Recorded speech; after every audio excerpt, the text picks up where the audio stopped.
क्या बात है भैया। यह जीव उस ईश्वर अंशी का ही अंश है और दोनों चेतन है और दोनों अविनाशी है, इसको कोई मान नहीं सकता। लेकिन दुखित क्यों होता है ये जीव, आखिर दुखी क्यों हो जाता है? तो मोह माया में आ करके और मन के बस में हो करके अपने को दुखी मान लेता है। मन की अनुकूलता में ही सुख है या मन की प्रतिकूलता में दुख है। बाकी आत्मा को कोई मारता होता नहीं है, वो ईश्वर का अंश है। इसलिए तुलसी बाबा ने कहा ये सुख देने वाले हैं दोनों, लेकिन दुख लोग पाल लेते हैं। नारद जी ने कहा कि जीव और वह जो अभिज्ञात नाम का व्यक्ति था वो दोनों शाश्वत सखा हैं, पहले से हैं। वो दोनों निकलने घूमने के लिए, तो पुरंजन नाम का जो जीव था वह जीव है पुरंजन, वह घूमने निकल गया और निकलने के बाद वह लाखों शहर घूमा। तो लाखों शहर का मतलब क्या हुआ?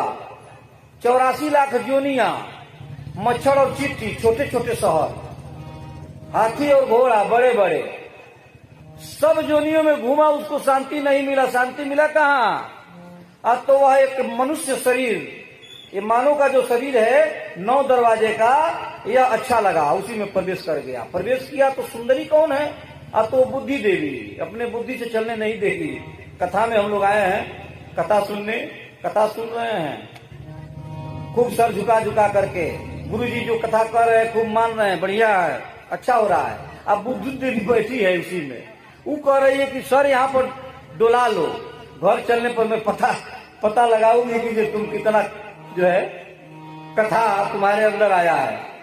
तो बुद्धि अपना चाल चलाती है, सर झुका करके खूब सुन लो हिला हिला कर, तो बुद्धि का चलावा चलता है। बुद्धि जो कहती है वो करता है जी। तो पुरंजन विवाह कर लिया उससे, बुद्धि देवी से। उन्होंने कहा कि ये 10 सैनिक के इंद्रिय हैं, 5 ज्ञान इंद्रिय और 5 कर्मेंद्रिय, और मनी राम उसके सेनापति हैं जो जहां इच्छा होता है वहां ले जाते हैं। 5 फन का जो सांप है वो प्राण, अपान, व्यान, उदान और समान, मुख के जो है कि फन के ये सर्प हैं। उन्होंने कहा कि चंडवेग से वो जरा देवी कौन है? तो जरा देवी को नारद जी ने कहा कि जरा देवी बुढ़ापे को कहा जाता है, बुढ़ापे का नाम है जरा। तो वह वर्ण करने के लिए निकली कि मैं विवाह करूंगी। ये बताइए कि बुढ़ापे से कोई विवाह करना चाहता है?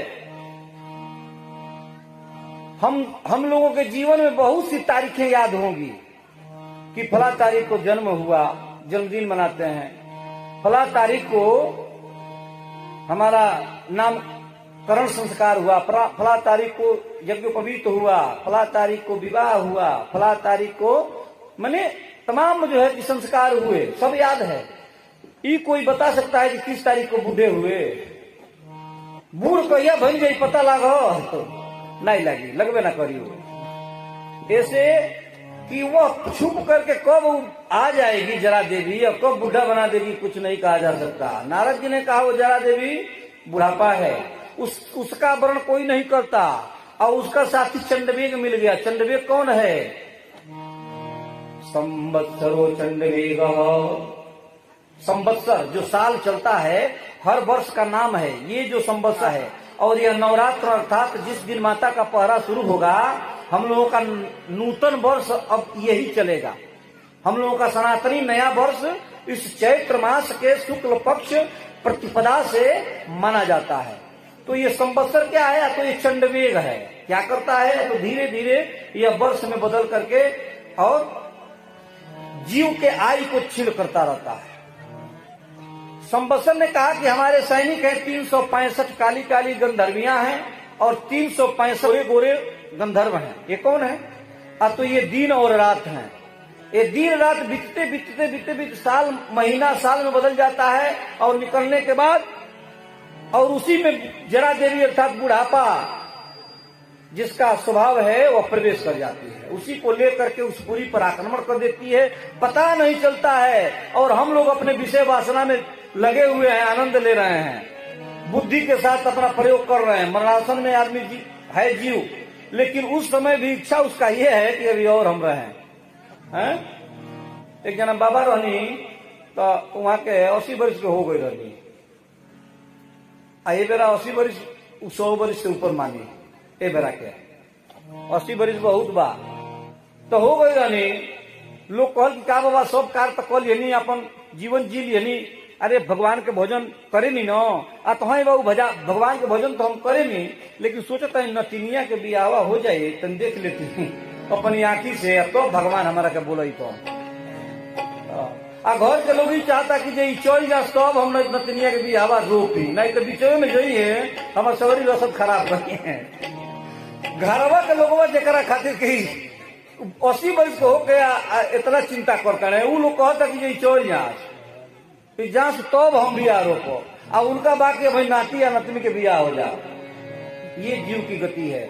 यह अब इस वासना में इतना तृप्त है, लिपटा हुआ है कि छोड़ना नहीं चाहता है। संसार में दो ही आनंद है, एक विषयानंद और एक ब्रह्मानंद। विषयानंद ये संसारिक व्यवस्था है, जिसको इसमें रुचि लग गया वो आनंद लेकर अगर भूल गया तो वह बंधन में पड़ जाएगा। आज जिसको ब्रह्मानंद की प्राप्ति हो गई, अनुभूति हो गई, वह इस संसार से मुक्त हो जाएगा। यह श्रीमद् भागवत महापुराण हमको बताता है।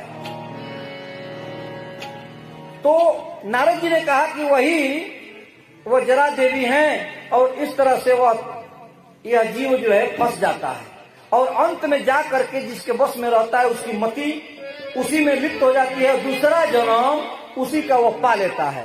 तो जब पुरंजन ने अपनी पत्नी का बड़ा ध्यान किया कि मैं कैसे रहूं, तो यही करते करते उसी के चिंता में भी इसका भी प्राण निकल गया पुरंजन का। तो अगले जन्म में क्या हुआ, मलय ध्वज नाम का राजा बना। कौन?